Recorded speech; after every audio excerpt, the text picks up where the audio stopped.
Welcome to Begrudging Book Club. Greetings, Leanne.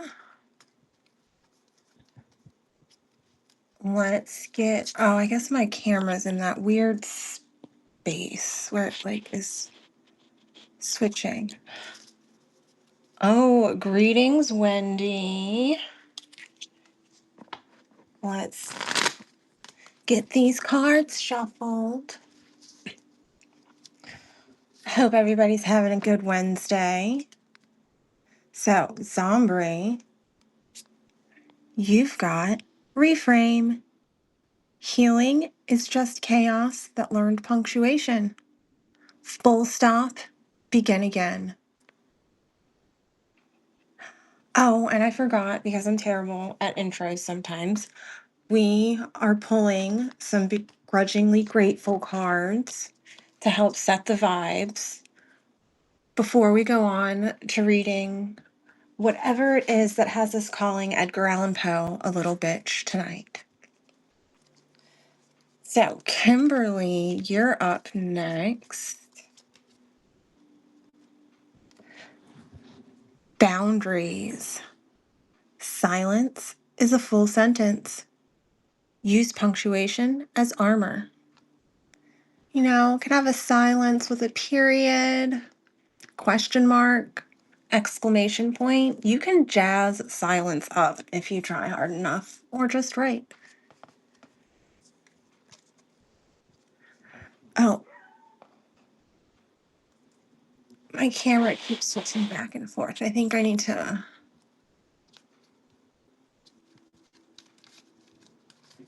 Okay, Leanne.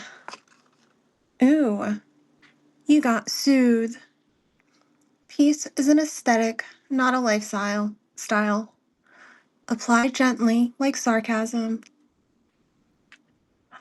Sarah, greetings. Wendy, it is your turn.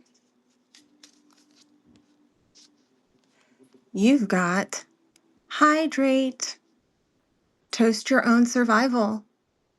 Repeat until serenity threatens. Your skin will thank you. I have not been able to catch your little house building, but I did get to watch. What was his name? Claude Cloud. I saw him for a minute. That was fun. You, Sarah, you've got boundaries.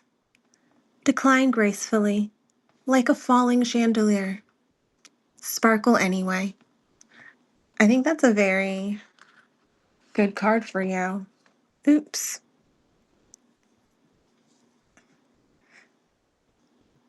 Okay, I think that's everybody who's here so far. Yep.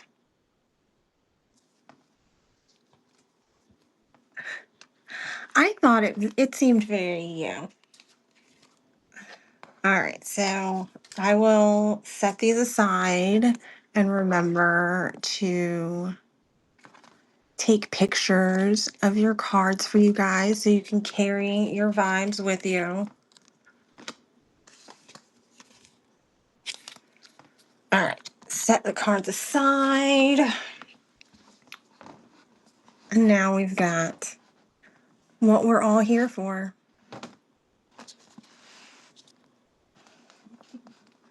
Okay, so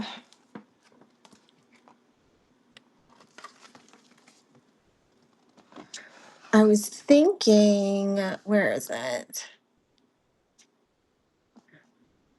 Mask of the Red Death is not too long. We've got Eleonora, I thought might be a good one for tonight. We could do Hop Frog, but it's a little bit longer, so we should probably start with that one. Thoughts, comments, questions? I think. Oh, yeah. The Oval Portrait was another short one. Hot frog. I had a feeling maybe that's why I had even set it out. I thought hot frog would be a good one. It was 2:30. Ziggy off. No need for the vibe music anymore. Hi, Jay, Lincoln, Fenn. We are just getting started on Hop Frog. But before we do that, let's get you your card. Where's my little, oh, here it is.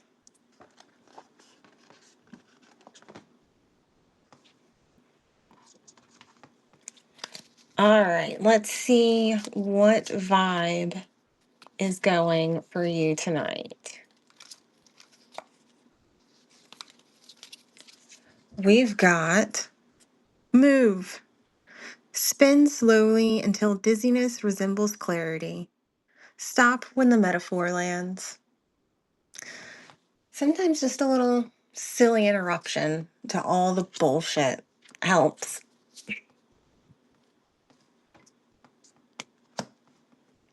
Okay, so hop frog. Let's get myself situated.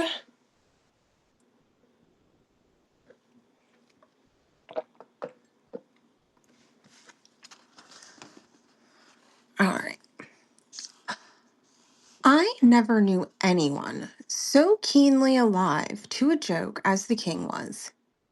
He seemed to live only for joking, to tell a good story of the joke kind, and to tell it well was the surest road to his favor.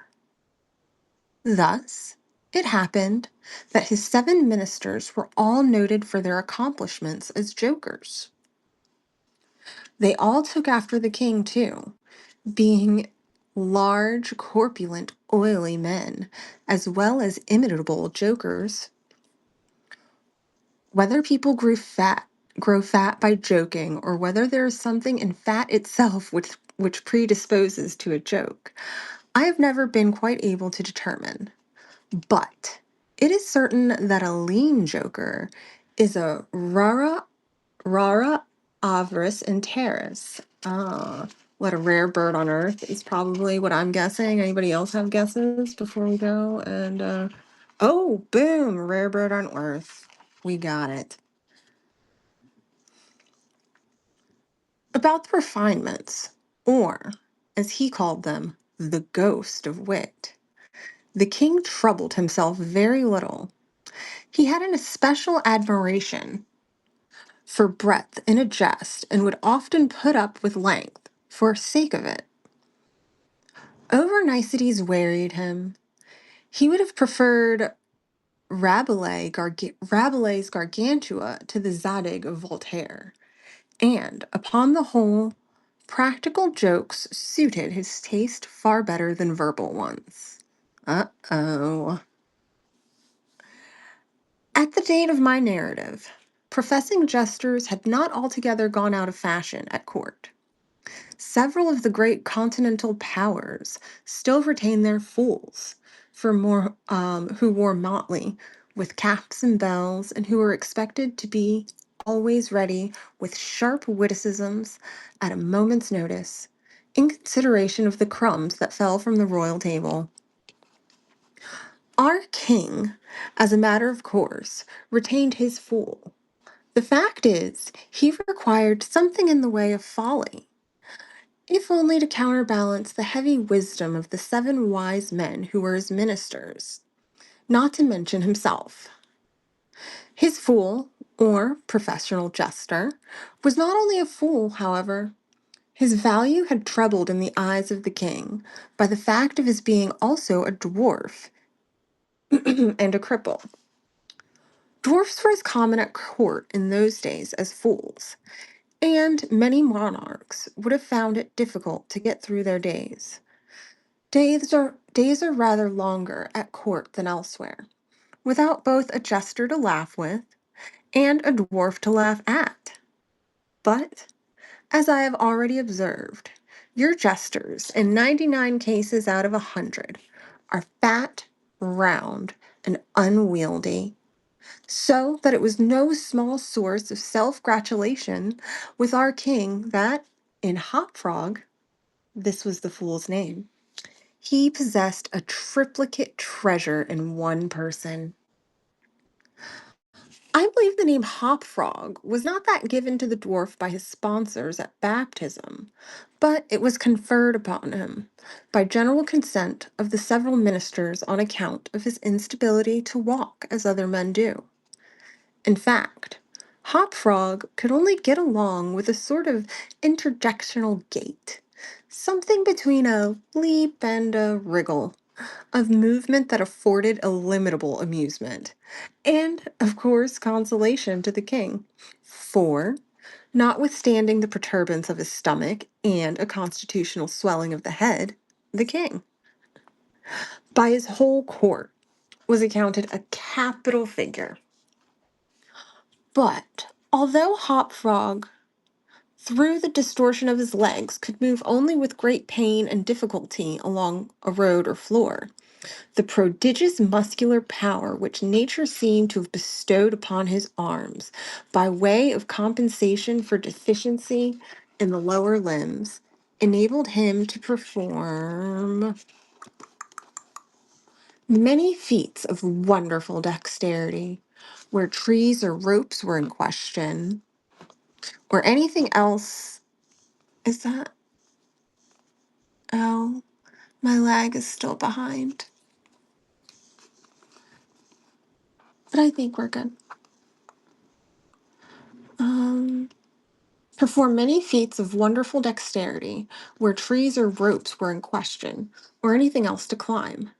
At such exercises, he certainly much more resembled a squirrel, or a small monkey, than a frog. Like a little capuchin. I am not able to say with precision from what country Hop Frog originally came. It was from some barbarous region, however, that no person had ever heard of, a vast distant from the court of our king. Hop Frog, and a young girl very little less dwarfish than himself, although of exquisite proportions and a marvelous dancer, had been forcibly carried off from their respective homes in adjoining provinces and sent as presents to the king by one of his ever victorious generals. Yes, a wee capybara.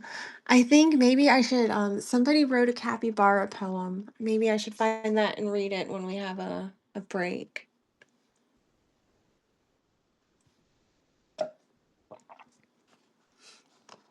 Of course, this is the the one that D isn't here, like, is gonna be the one where he would be tearing up the jokes on all of this. Do do do. Under these circumstances, it is not to be wondered at that a close intimacy arose between the two little captives. Indeed, they soon became sworn friends. Hop Frog, who, although he made a great deal of sport, was by no means popular, had it not in his power to render a Trippetta many services.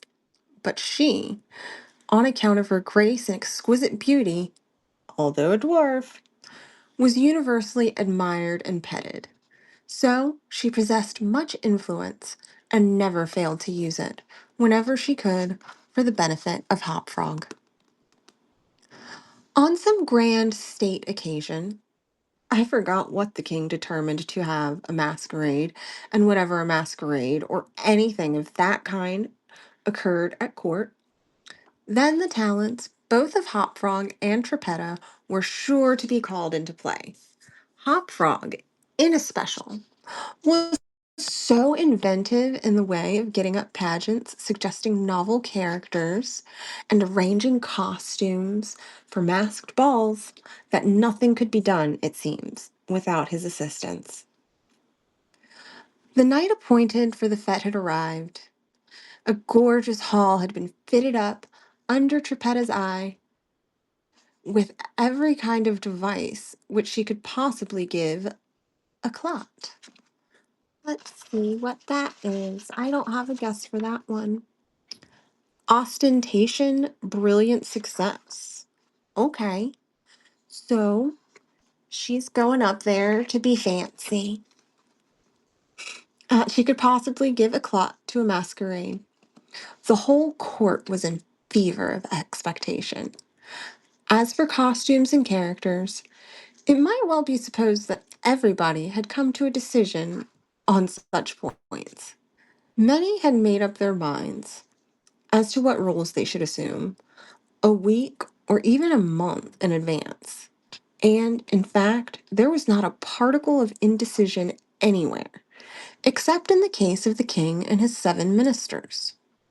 Why they hesitated, I never could tell, unless they did it by way of a joke. More probably, they found it difficult on account of being so fat to make up their minds. At all events, time flew, and as a last resort, they sent for Trippetta and Hop Frog. When the two little friends obeyed the summons of the king, they found him sitting at his wine with 7 members of the cabinet council. But the monarch appeared to be in very ill humor. He knew that Hop Frog was not fond of wine, for it excited the poor cripple almost to madness, and madness is no comfortable feeling. But the king loved his practical jokes and took pleasure in forcing Hop Frog to drink and, as the king called it, to be merry. Come here, Hop Frog, said he, as the jester and his friend entered the room. Swallow with this bumper to the hearth of your absent friends. Here, Hop Frog sighed. And then let us have the benefit of your invention. We want characters. Characters, man. Something novel, out of the way. We are wearied with this everlasting sameness. Come, drink. The wine will brighten your wits. I mean, isn't that like a king, an entitled frat boy? That is. We do like to break things down to the basic bitch of it all. So that's.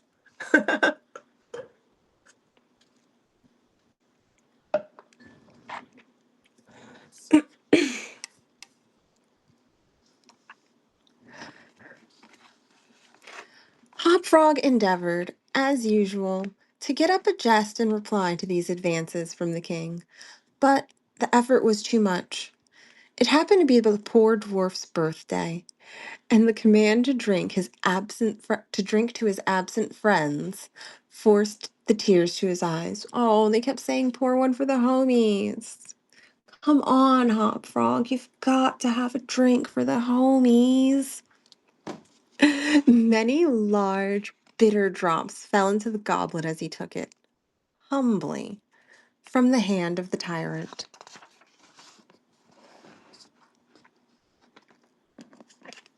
Ah! Ah ha ha ha! Ha, roared the latter as the dwarf reluctantly drained the beaker. See what a glass of good wine can do? Why, your eyes are shining already. Poor fellow! His large eyes gleamed rather than shone, for the effort of wine on his excitable brain was not more powerful than instantaneous. He placed the goblet nervously on the table and looked round upon the company with a half insane stare. They all seemed highly amused at the success of the king's joke. And now to business, said the prime minister, a very fat man. Yes, said the king. Come, lend us your assistance. Characters, my fine fellow. We stand in need of characters. All of us. And as this was seriously meant for a joke, his laugh was chorused for by the 7. Hop Frog also laughed, although feebly and somewhat vacantly. Come, come, said the king impatiently. Have you nothing to suggest? I am endeavoring to think of something novel, replied the dwarf abstractedly, for he was quite bewildered by the wine. Endeavoring, cried the tyrant fiercely. What do you mean by that? Ah, I perceive. You are sulky and want more wine. Here, drink this. And he poured out another goblet full and offered it to the cripple, who merely gazed at it, gasping for breath.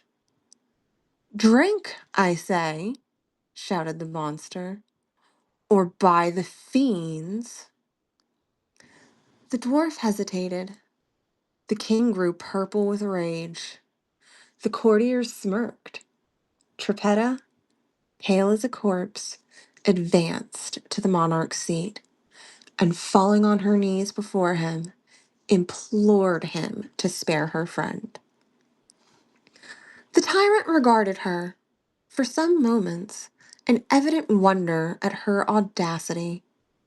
He seemed quite at a loss what to do or say, how most becomingly to express his indignation. At last, without uttering a syllable, he pushed her violently from him and threw the contents of the brimming goblet in her face. The poor girl got up best she could, and, not daring even to sigh, resumed her position at the foot of the table. There was a dead silence for about half a minute, during which the falling of a leaf or of a feather might have been heard. It was interrupted by a low, but harsh and protracted grating sound, which seemed to come at once from every corner of the room. What, what, what are you making that noise for? Demanded the king, turning furiously to the dwarf. The latter seemed to have recovered, in great measure, from his intoxication, and, looking fixedly, but quietly into the tyrant's face, merely ejaculated, I, I, how could it have been me?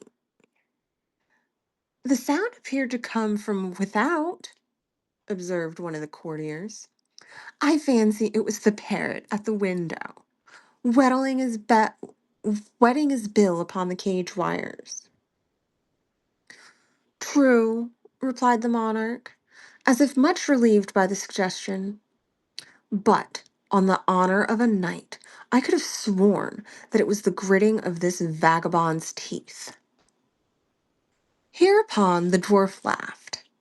The king, too, confirmed a joker must to object to anyone's laughing, and displayed a set of large, powerful, and very repulsive teeth.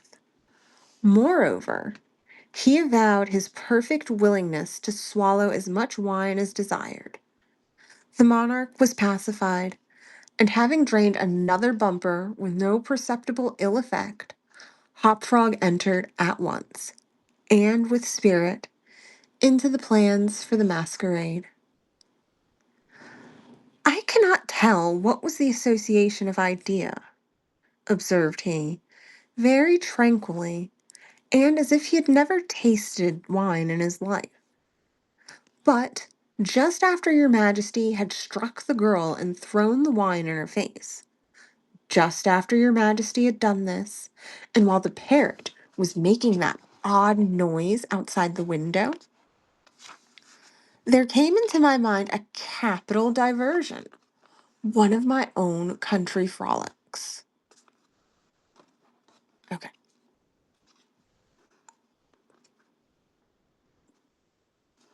Often enacted among us at our masquerades, but here it will be new altogether.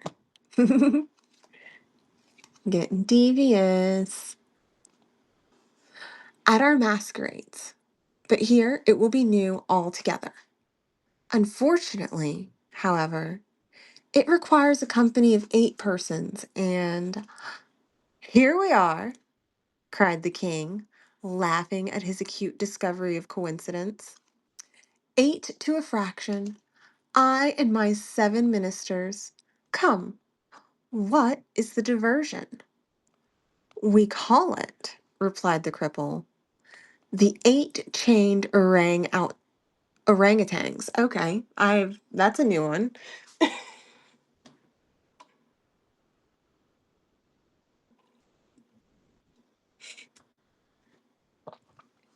Okay. And it really is excellent sport if well enacted. We will enact it, remarked the king, drawing himself up and lowering his eyelids. The beauty of the game, continued Hop Frog, lies in the fright it occasions among the women. Capital! Roared in chorus the monarch and his ministry. I will equip you as orangutans, proceeded the dwarf. Leave that all to me. The resemblance shall be so striking that the company of masqueraders will take you for real beasts, and, of course, they will be as much terrified as astonished. Oh, this is exquisite, claimed the king. Hop Frog, I will make a man of you.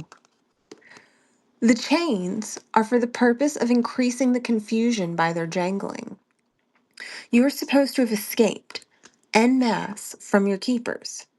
Your Majesty cannot conceive the effect produced at a masquerade by eight chained orangutans imagined to be real ones by most of the company and rushing in with savage cries among the crowd of delicately and gorgeously habited men and women.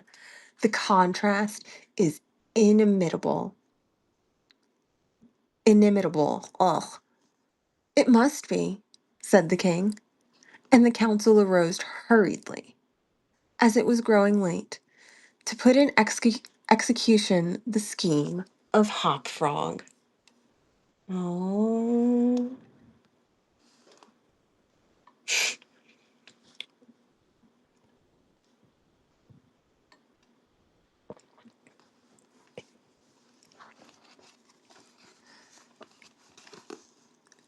His mode of equipping the party as orangutans was very simple, but effective enough for his purposes. The animals in question had, at the epoch of my story, very rarely been seen in any part of the civilized world. And, and, as the imitations made by the dwarf were sufficiently beast-like and more than sufficiently hideous, their truthfulness to nature was thus thought to be secured. The king and his ministers were first encased in tight-fitting stockinette shirts and drawers. They were then saturated with tar. At this stage of the process, someone of the party suggested feathers, but the suggestion was at once overruled by the dwarf, who soon convinced the eight by ocular demonstration that the hair of such a brute as the orangutan was much more efficiently represented by flax. A thick coating of the latter was accordingly plastered upon the coating of tar. A long chain was now procured. First, it was passed about the waist of the king. Yeah, I mean, because the tar, it has to be uncomfortably warm, right? It says a stocking neck. Yeah, this is, well, they're drunk. Remember? Frat boys. That's how. We've already called it. It's terrible, fucked up hazing gone wrong, is where we're headed. That's gonna be our subtitle. Hop Frog hazing gone wrong question mark. Oops. Oh no.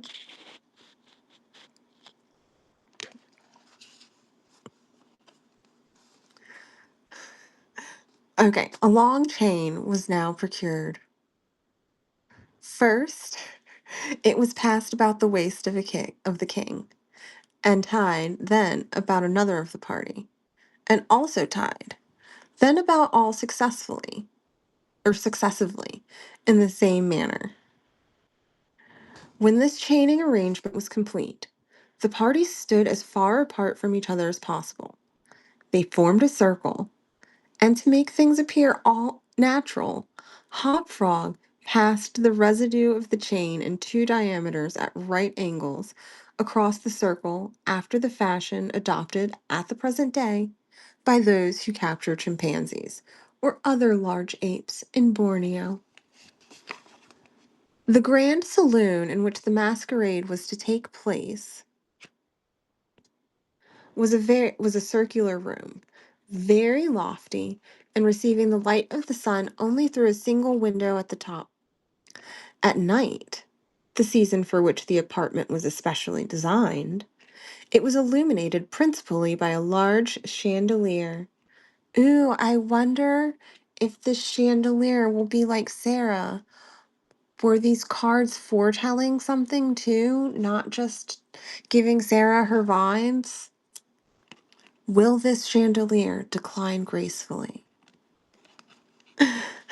Illuminated principally by a large chandelier, depending by a chain from the center of the skylight, and lowered or elevated by means of a counterbalance as usual. But, in order not to look unsightly, this ladder passed outside the cupola and over the roof. The arrangements of the room had been left to Trippetta's superintendence. But, in some particulars, it seems, she had been guided by the calmer judgment of her friend, the dwarf. At his suggestion, it was that on occasion the chandelier was removed, its waxen drippings, which in weather so warm it was quite impossible to prevent, would have been seriously detrimental to the dresses of the guests, who, on account of the crowded state of the saloon, could not be expected to keep out from its center.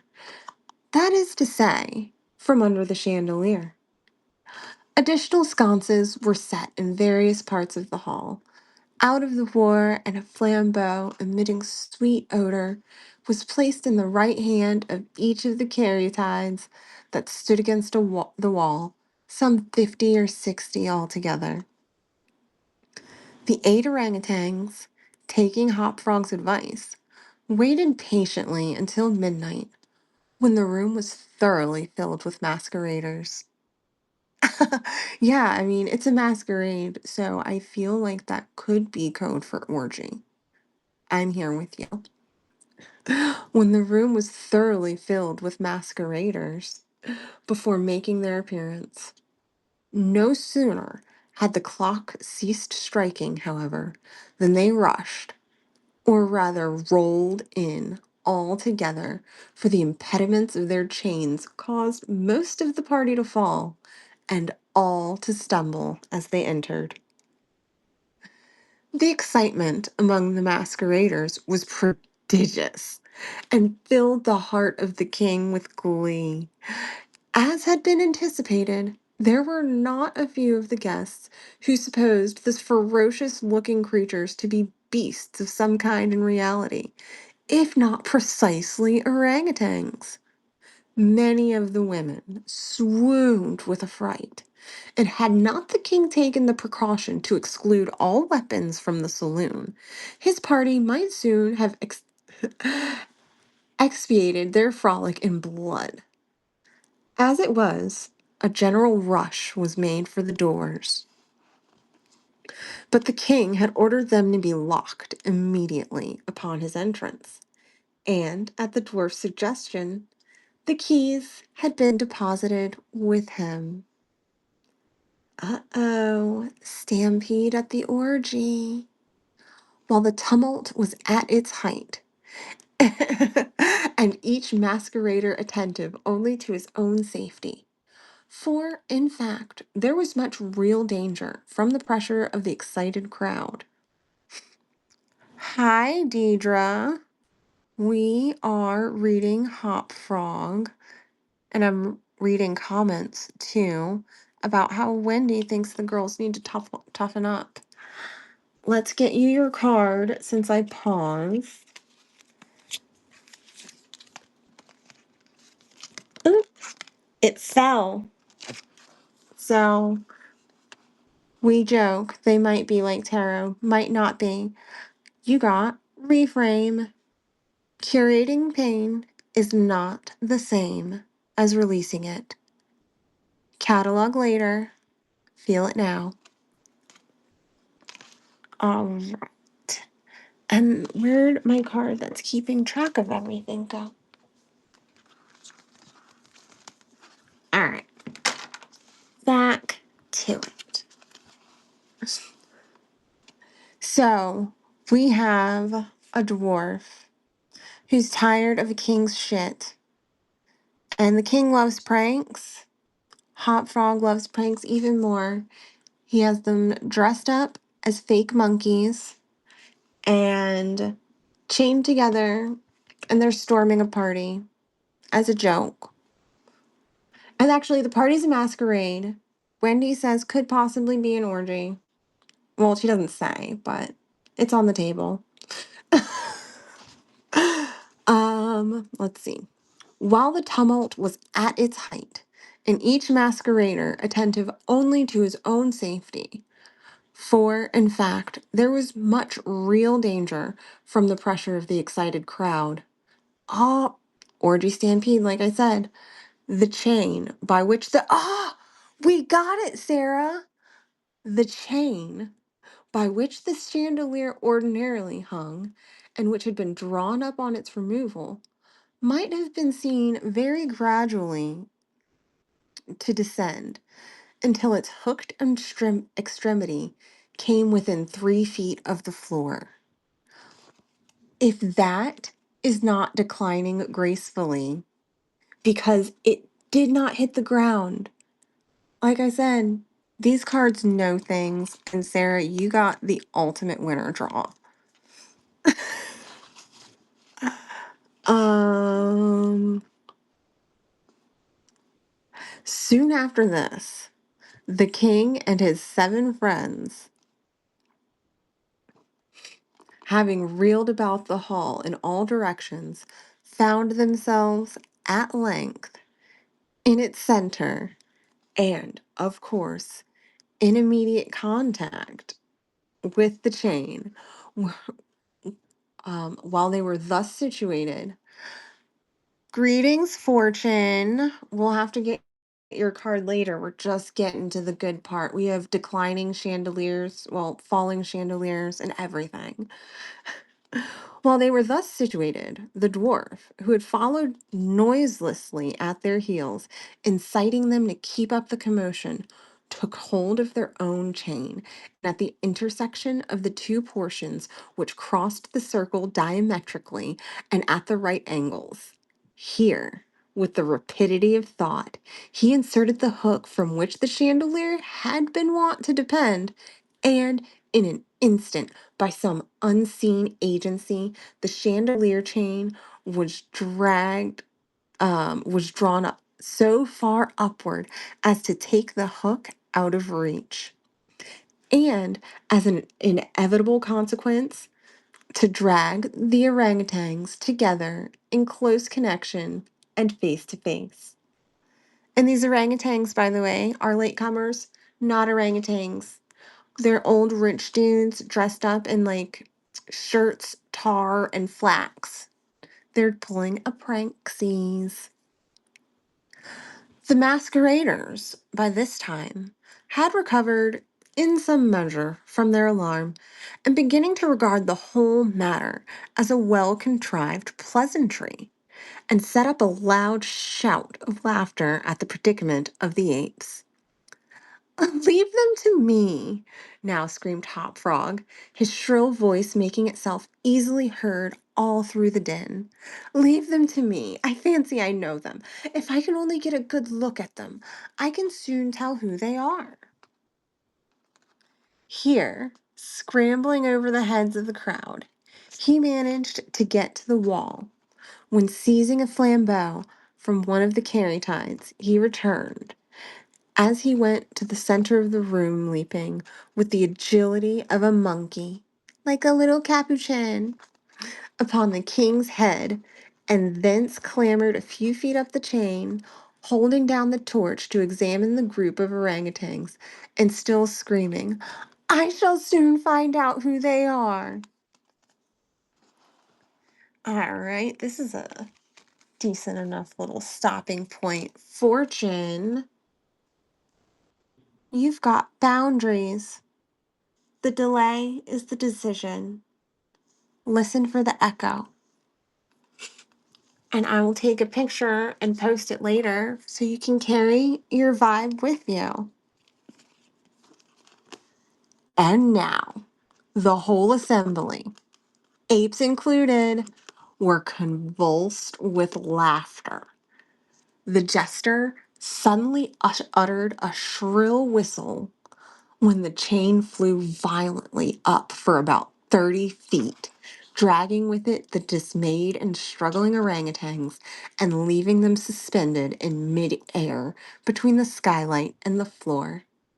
Hopfrog, clinging to the chain as it rose, still maintained his relative position in respect to the eight maskers, and still, as if nothing were the matter, continued to thrust his torch down toward them, as though endeavoring to discover who they were. So thoroughly astonished was the whole company at this ascent that a dead silence of about a minute's duration ensued. It was broken by just such a low, harsh, grating sound as had before attracted the attention of the king and his counselors when the former threw the wine in the face of Trippetta. But on the present occasion, there was no question as to whence the sound issued. It came from the fang like teeth of the dwarf, who ground them and gnashed them as he foamed at the mouth and glared with an expression of maniacal rage into the upturned countenances of the king and his 7 companions. Said at length the infuriated jester. I begin to see who these people are now. Here, pretending to scrutinize the king more closely, he held the flambeau to the flaxen coat which enveloped him, and which instantly burst into a sheet of vivid flame. In less than half a minute, the whole 8 orangutans were blazing fiercely amid the shrieks of the multitude who gazed at them from below, horror stricken and without power to render them the slightest assistance. At length, the flames, suddenly increasing in virulence, forced the jester to climb higher up the chain, to be out of their reach, and, as he made this movement, the crowd again sank for a brief moment into silence. The dwarf seized his opportunity and once more spoke. "I see now, distinctly," he said, "what manner of people these maskers are. They are a great king and his 7 privy counselors. A king who does not scruple to strike a defenseless girl, and his 7 counselors who abet him in the outrage. As for myself, I am simply Hopfrog, the jester, and this is my last jest." Owing to the high combustibility of both the flax and the tar to which it adhered, the dwarf had scarcely made an end of his brief speech before the work of vengeance was complete. The 8 corpses swung in their chains, a fetid, blackened, hideous, and indistinguishable mass. The cripple hurled his torch at them, clambered leisurely to the ceiling, and disappeared through the skylight. It is supposed that Trippetta, stationed on the roof of the saloon, had been the accomplice of her friend in his fiery revenge, and that together they effected their escape to their own country, for neither was seen again. Oh man, that was a fun one. Chandelier of Bodies. Sarah, you are totally the winner tonight. We'll have to get you some kind of prize because your card pretty much called everything out. Ooh, we have new joiners. Hi, Sunroom or Sunrom. And Frankie, greetings. We literally just finished Hop Frog. You missed 8 rich, fat, old dudes strung up on a chandelier lit on fire because they were assholes to a dwarf.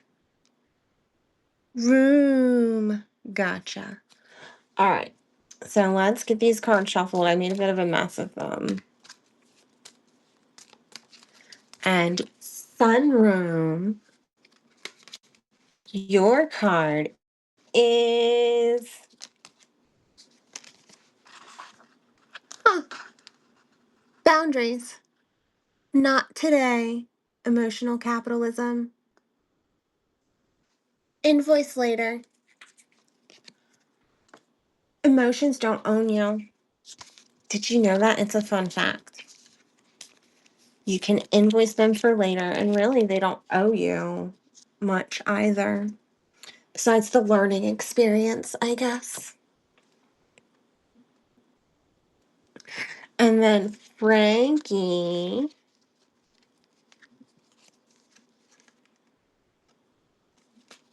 you got reframe. Perspective is just revenge in disguise. Tilt accordingly. How very appropriate for what we've got going on today with Hop Frog.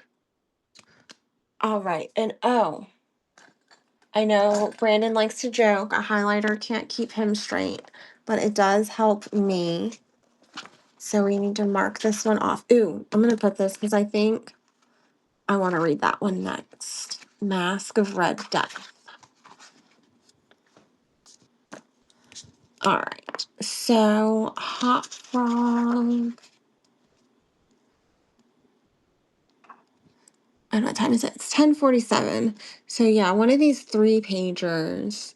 There is the oval portrait was one that I was thinking of. And then there is yeah, the Mask of the Red Death. And yeah, I think we'll just leave it between those two.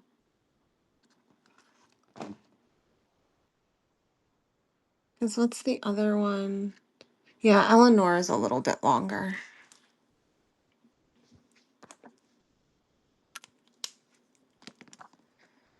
Oh, I forget about the lag. So I think I'm just going to get started.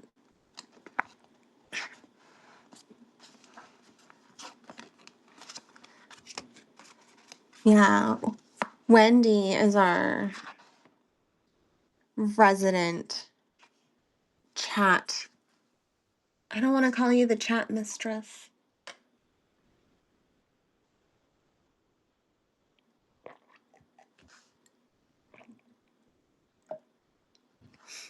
All right.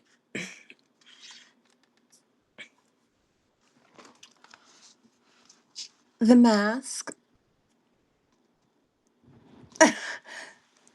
I think I know what you're saying. This empire is not a democracy, but we will let it work for us right now. The Red Death had long devastated the country. No pestilence had ever been so fatal or so hideous. Blood was its avatar and its seal, the redness and the horror of blood. There were sharp pains and sudden dizziness, and then profuse bleeding at the pores with dissolution. The scarlet stains upon the body, and especially upon the face of the victim, were the pest ban which shut him out from the aid and from the sympathy of his fellow men. And the whole seizure, progress, and termination of the disease were the incidents of half an hour. Ooh, quick one. But the Prince Prospero was happy and dauntless and sagacious, and when his dominions were half depopulated, he summoned to his presence 1,000 hale and light-hearted friends from among the knights and dames of his court, and with these retired to the deep seclusion of his castellated abbeys. This was an extensive and magnificent structure, the creation of the prince's own eccentric yet august taste. A strong and lofty wall girdled it in. This wall had gates of iron.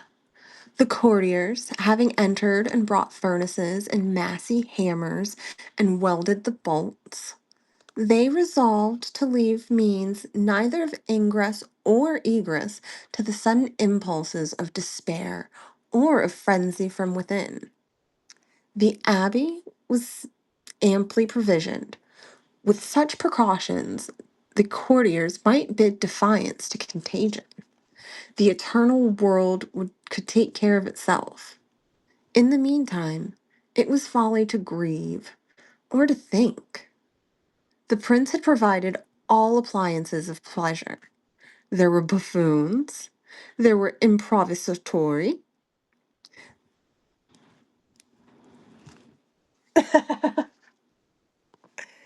Yes, Poe has thoughts and feelings for sure. And we're going to assume that's improvisers. There were ballet dancers, there were musicians, there was beauty, there was wine. All these and security were within. Without was the Red Death. It was toward the close of the 5th or 6th month of his seclusion, while the pestilence raged most furiously abroad, that the Prince Prospero entertained his 1,000 friends at a masked ball of the most unusual magnificence. It was a voluptuous scene, that masquerade. But first, let me tell of the rooms which it was held. There were 7, an imperial suite. In many palaces, however, such suites would form a long and straight vista, while folding doors slide back nearly to the walls on either hand, so that the view of the whole extent is scarcely impeded. Here, the case was very different, as might have been expected from the Duke's love of the bazaar. The apartments were irregularly disposed that the vision was embraced, but with little more than one at a time. There was a sharp turn at every 20 or 30 yards, and at each turn a novel effect.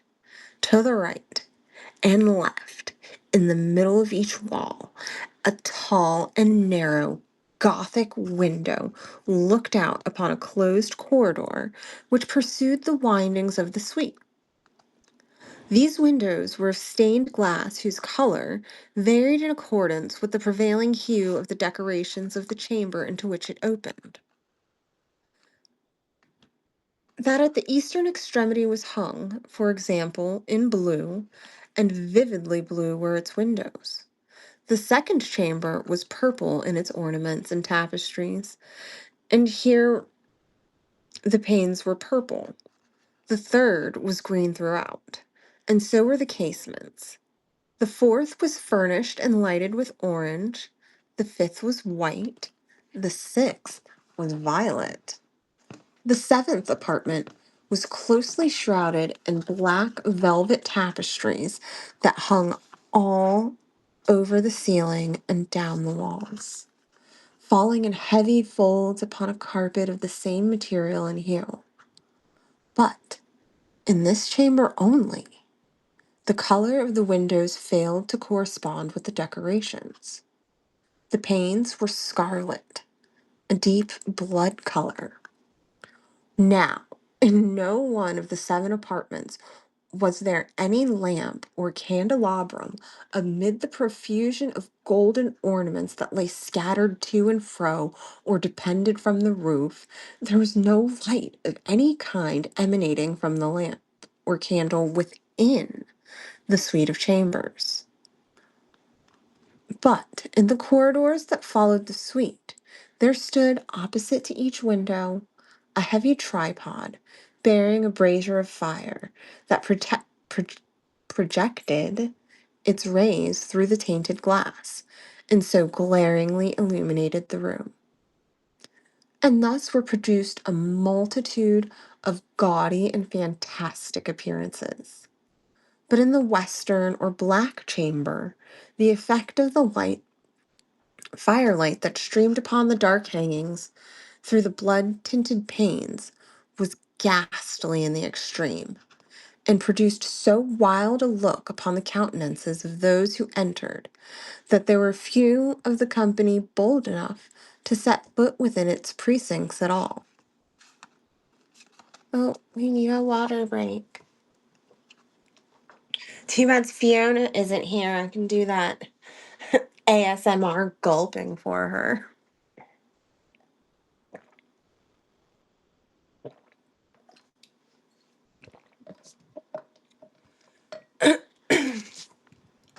All right. Of course. There we go.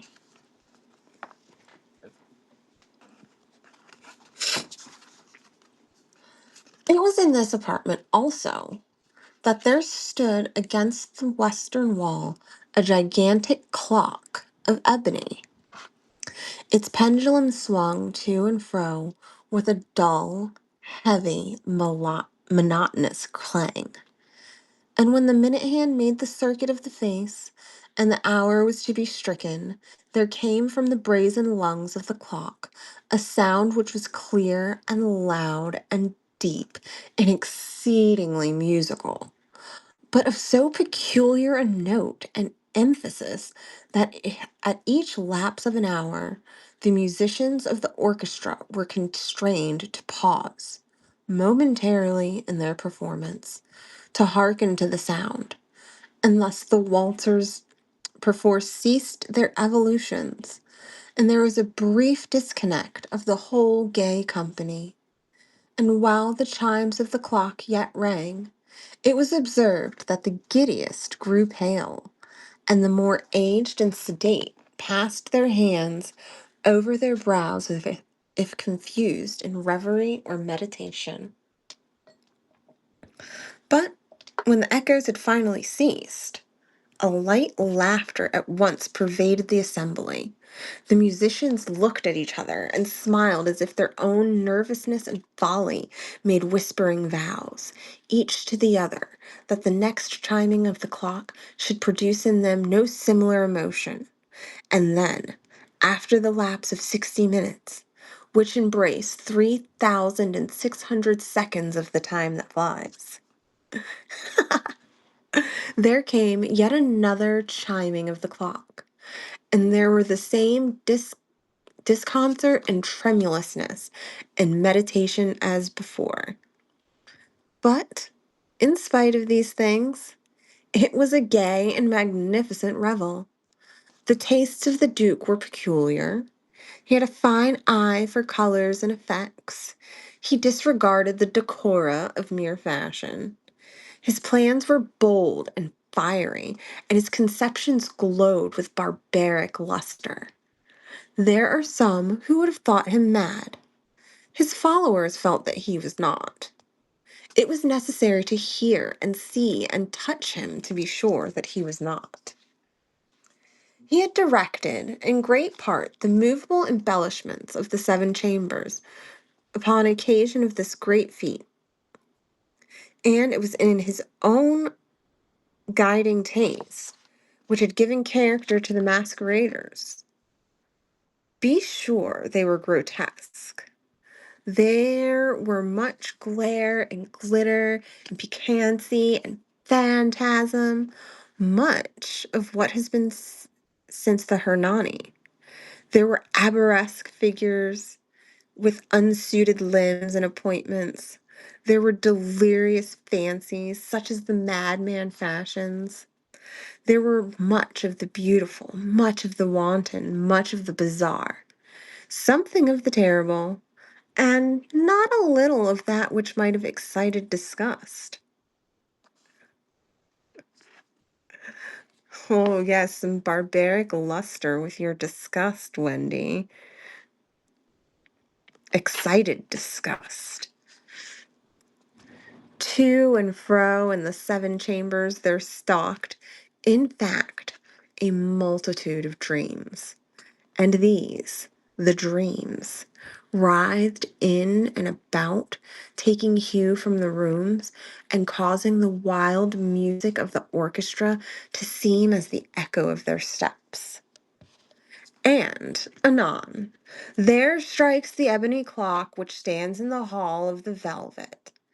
And then, for a moment, all is still and all is silent, save the voice of the clock. The dreams are stiff frozen as they stand, but the echoes of the chime die away. They have endured but an instant, and a light, half subdued laughter floats after them as they depart.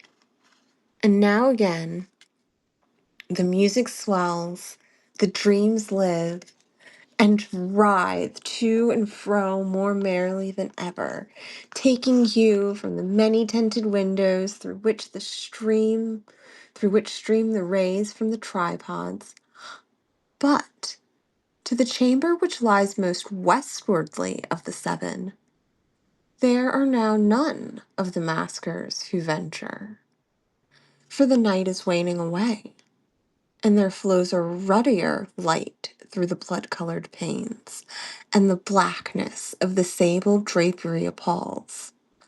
And to him whose foot falls upon the sable carpet, there comes from the near clock of ebony a muffled peal more solemnly emphatic than any which reaches their ears who indulge in the more remote gaieties of the other apartments.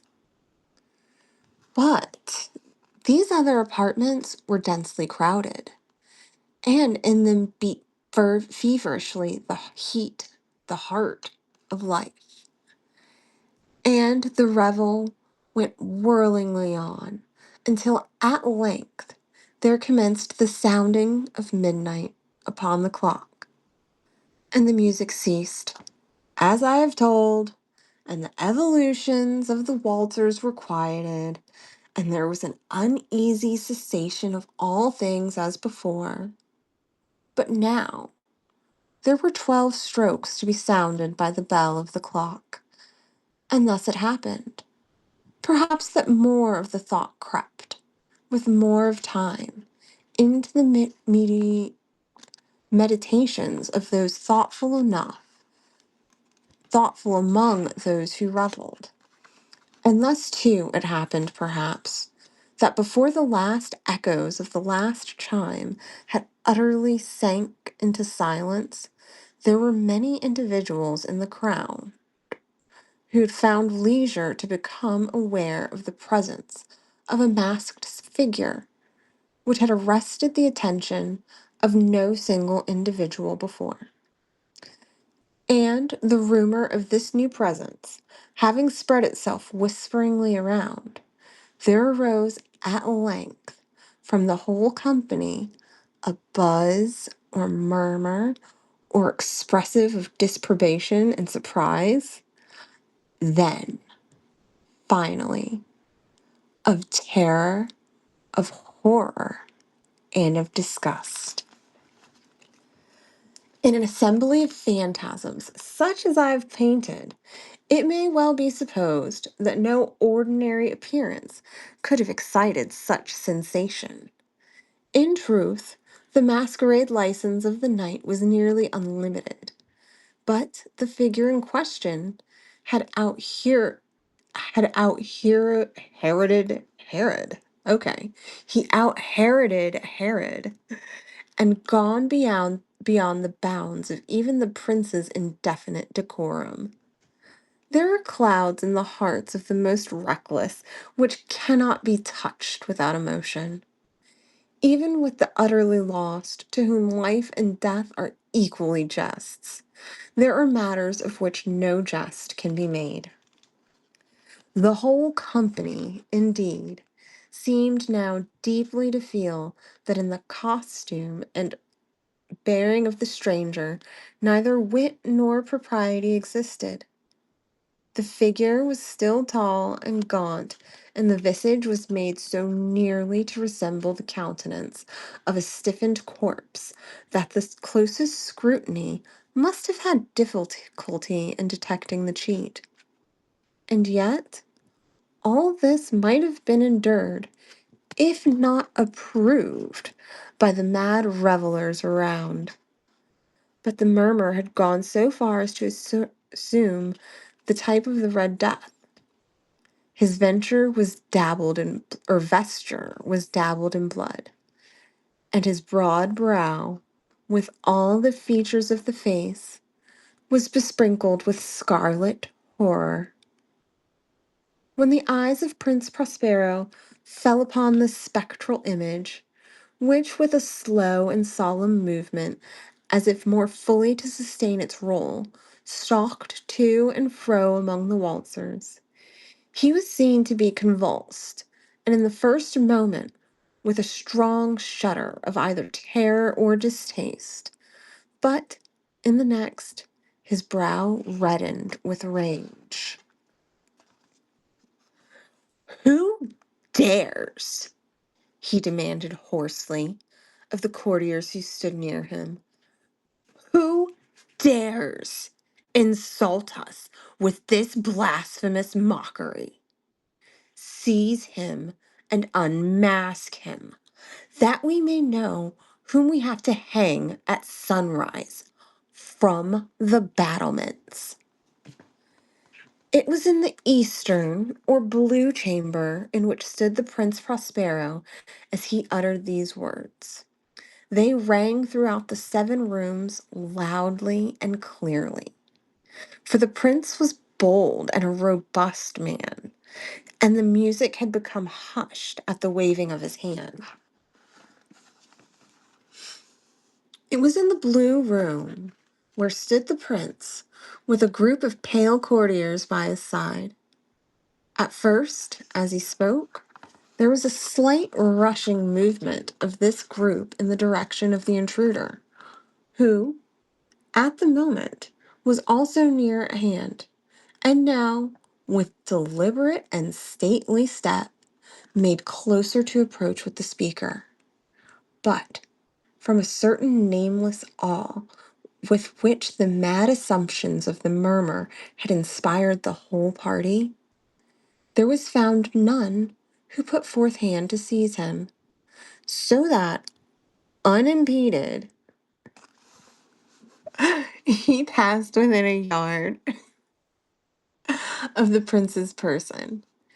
And while the vast assembly, as if with one impulse, shrank from the centers of the rooms to the walls, he made his way uninterruptedly, but with the same solemn and measured step which had distinguished him from the rest, through the blue chamber, to the purple, through the purple, to the green, through the green, to the orange, through this again, to the white, and even thence to the violet, ere decided a movement had been made to arrest him.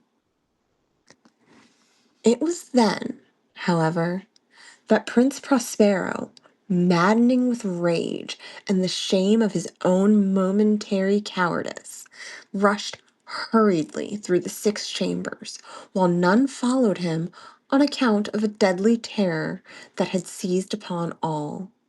He bore aloft a drawn dagger and had approached in rapid impetuosity to within 3 or 4 feet of the retreating figure, when the latter, having attained the extremity of the velvet apartment, turned suddenly and confronted his pursuer. There was a sharp cry, and the dagger, Tara! Oh my gosh, there was a sharp cry, and you showed up. Hi, Tara. Greetings, Ian. We're wrapping up the Mask of the Red Death, and then I'll pull your cards. There was a sharp cry, and the dagger dropped, gleaming upon the sable carpet, upon which, instantly afterwards, fell prostrate in death the Prince Prospero. Then, summoning the wild courage of despair, a throng of the revelers at once threw themselves into the black apartment, and seizing the murmur, whose tall figure stood erect and motionless within the shadow of the ebony clock, gasped in unutterable horror at the finding the grave cerements and the corpse-like mask which they handed with so violent a rudeness, untenanted by any tangible form. And now was acknowledged by the presence of the Red Death. He had come like a thief in the night, and one by one dropped the revelers in the blood-bedewed halls of their revel, and died each in their despairing posture of his fall. And the life of the ebony clock went out with that of the last of the gay. And at the flames of the tripods expired, and the darkness and decay, and the Red Death held illimitable dominion over all. Ha ha! Course! Plague party! Except this was a much larger plague party than the one that occurred in our other story. Which one was that?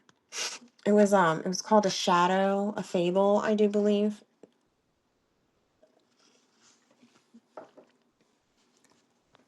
Yes, Wendy, Blood Bedewed is a good one.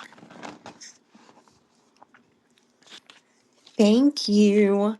So, Tara, let's see what the cards have for you. You've got whoopsies. I'm dropping them all over the place. Thank you, Ian. I do want to call you Ian just to be that person. And if you know, you know. So, Tara, you've got chaos mitigation. Time to stare at a tree and call it grounding. Nature does not care about your notifications. And I think, have you gotten that one before, Tara? I feel like you may have gotten that one last time. Are you not touching grass? Okay, let's see. Ian, you have reframe. Failure has range. Let it audition. You never know what happens. You might get a winner. Okay, let's see what else we have. You were late because you were in nature.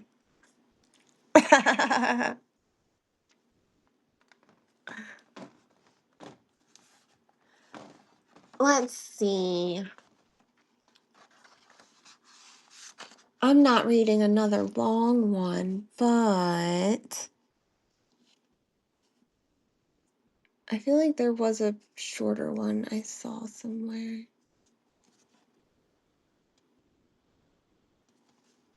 This is a huge request. It might take a year, but think about reading The Women Who Run with the Wolves. What, like as book club or me personally? Are you giving me homework?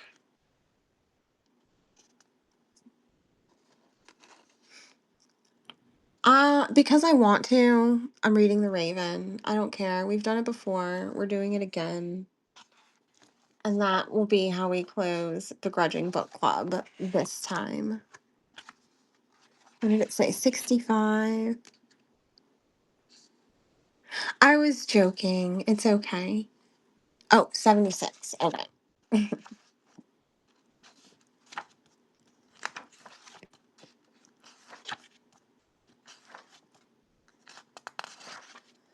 All right. We've got The Raven. And then, where's my clip? I'm going to need my clip. It has a beat, so I'm going to end up getting like into it. Yeah, like there's a rhythm. The rhythm of the pow. Where did I put it? Okay.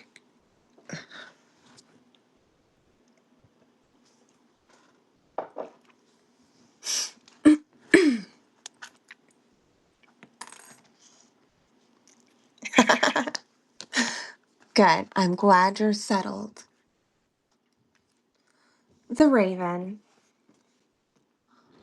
Once, upon a midnight dreary, while I pondered weak and weary, over many a quaint and curious volume of forgotten lore, while I nodded, nearly napping, suddenly there came a tapping, as someone gently rapping at my chamber door. "'Tis some visitor," I muttered, tapping at my chamber door. Only this, and nothing more. Ah, distinctly, I remember it was in the bleak December, and each separate dying ember wrought its ghost upon the floor. Did we not just read about that at the orgy? Not orgy? Eagerly I wished the morrow, vainly.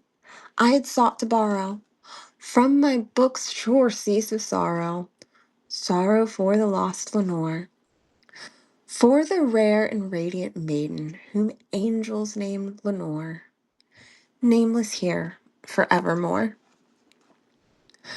And the silken, sad, uncertain rustling of each purple curtain thrilled me, filled me with fantastic terrors never felt before. So that now, to still the beating of my heart, I stood repeating, "'Tis some visitor entreating entrance at my chamber door. Some late visitor entreating entrance at my chamber door. This is it, and nothing more."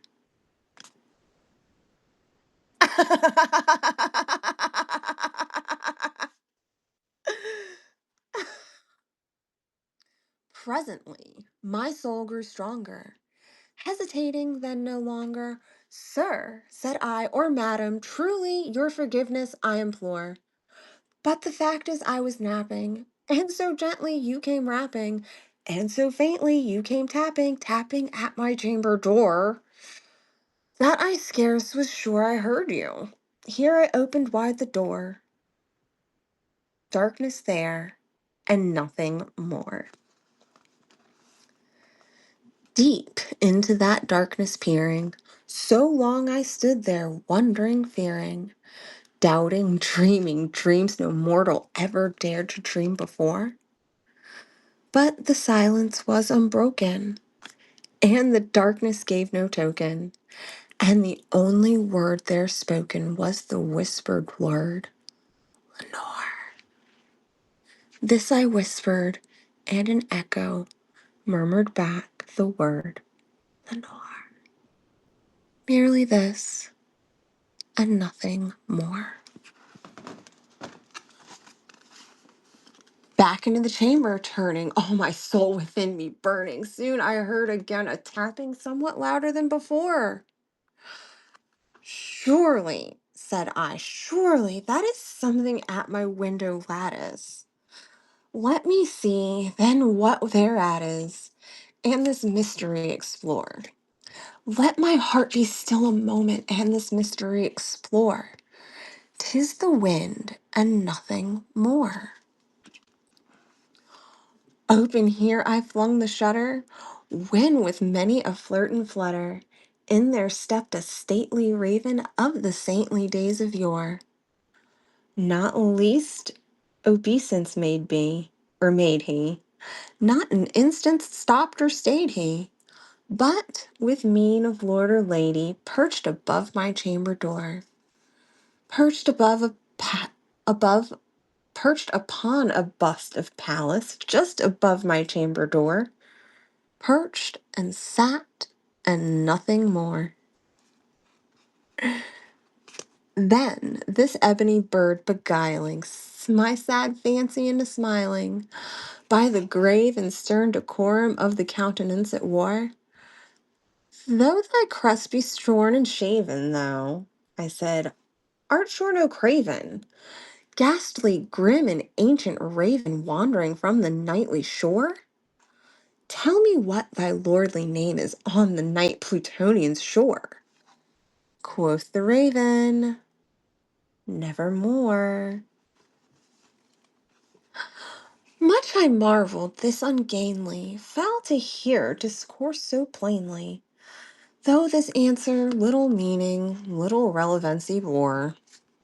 For we cannot help agreeing that no living human being ever yet was blessed with seeing bird above his chamber door, bird or beast upon the sculptured bust above his chamber door, with such a name as nevermore.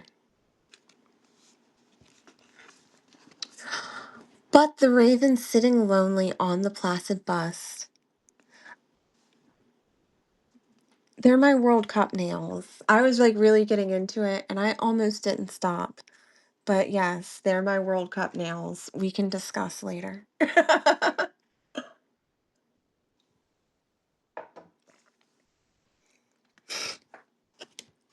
um, but the raven sitting lonely on the placid bust spoke only that one word, as if in his soul in that one word he did outpour.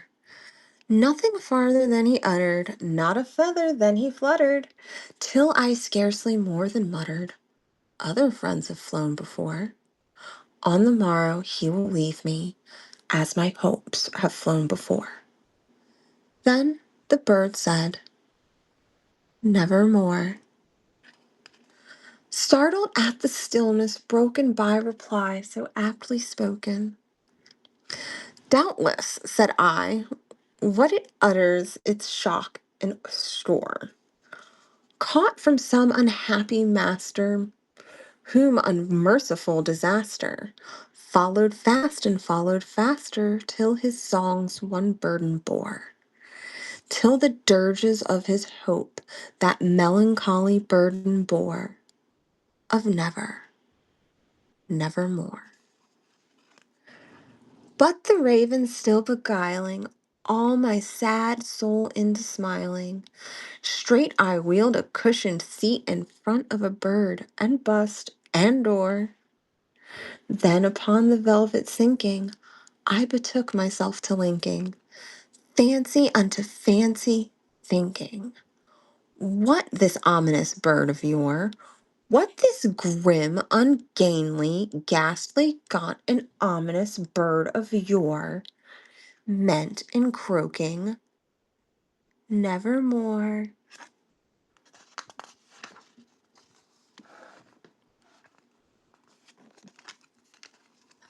This I sat engaged in guessing, but no syllable expressing, to the fond fowl whose fiery eyes now burned in my bosom's core.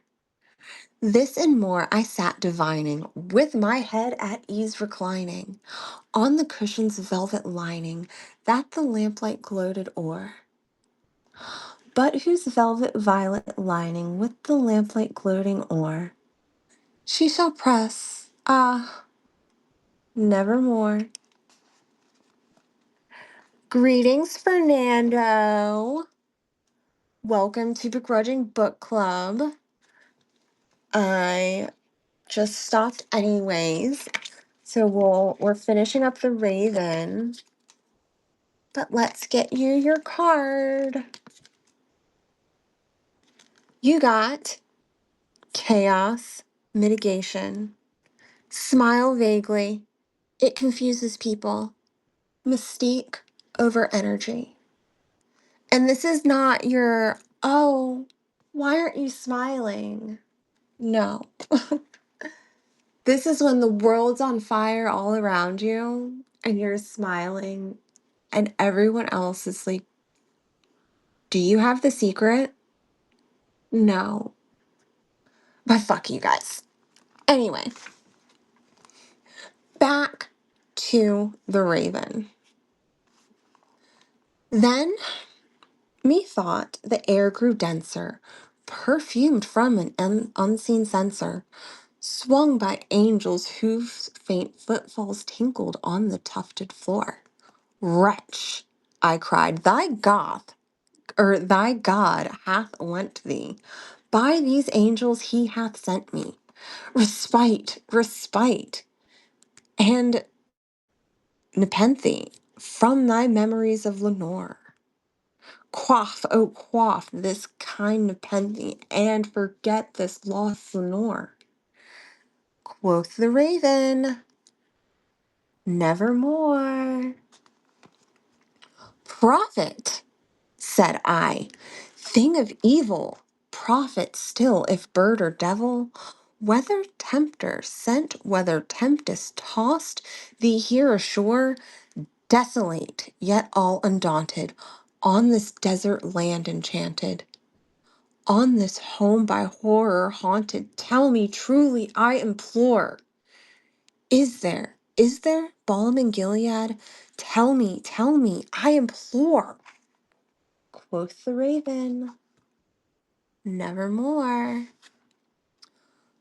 Prophet, said I, thing of evil, prophet still, if bird or devil, by that heaven that bends above us, by that God we both adore, tell this soul with sorrow laden, if within the distant Adam, it shall clasp a sainted maiden whom the angels name Lenore.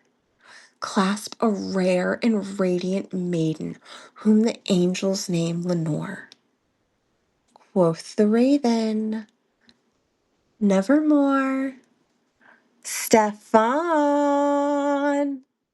Yes, as of right now, it's always Poe. Let me get you your card. We're literally wrapping up the Raven. So you've got, oh, chaos mitigation. Pretend your aura has limited data. Save emotional bandwidth. And I feel like I have actually been reading things that you've been posting, some of your notes, and you've been practicing this. So I'm proud of you. Keep it up. All right. Be that word our sign of parting, bird or friend, I shrieked, upstarting. Give thee back into the tempest and the night's Plutonian shore. Leave no black plume as a token of that lie thy soul hath spoken. Leave my loneliness unbroken. Quit the bust above my door. Take thy beak from out my heart, and take thy form from off my door. Quoth the Raven, nevermore. And the Raven, never flitting, still is sitting on the pallid bust of Pallas just above my chamber door. And his eyes have all the seeming of a demon's that is dreaming, and the light lamp o'er him streaming throws his shadow on the floor. and my soul from out that shadow that lies floating on the floor shall be lifted nevermore. All right. We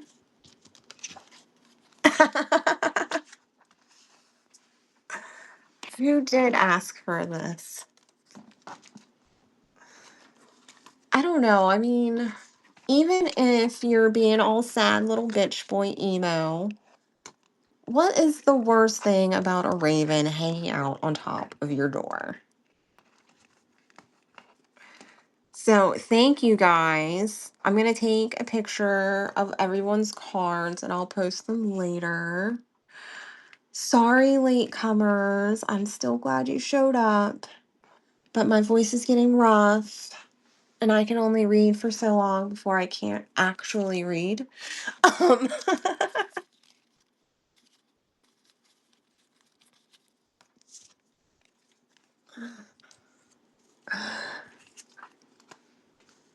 so we will get back to Begrudging Book Club. We're definitely going to keep our Wednesday evenings, but especially with, as I said, we can talk about it now. I've got my World Cup nails. So there is very much a daytime priority as things go on. I appreciate all of you coming and listening to me read Poe and read cards that aren't tarot cards, but they like to pretend that they are. I can't tell you. That's what they do. I just made them, that's all.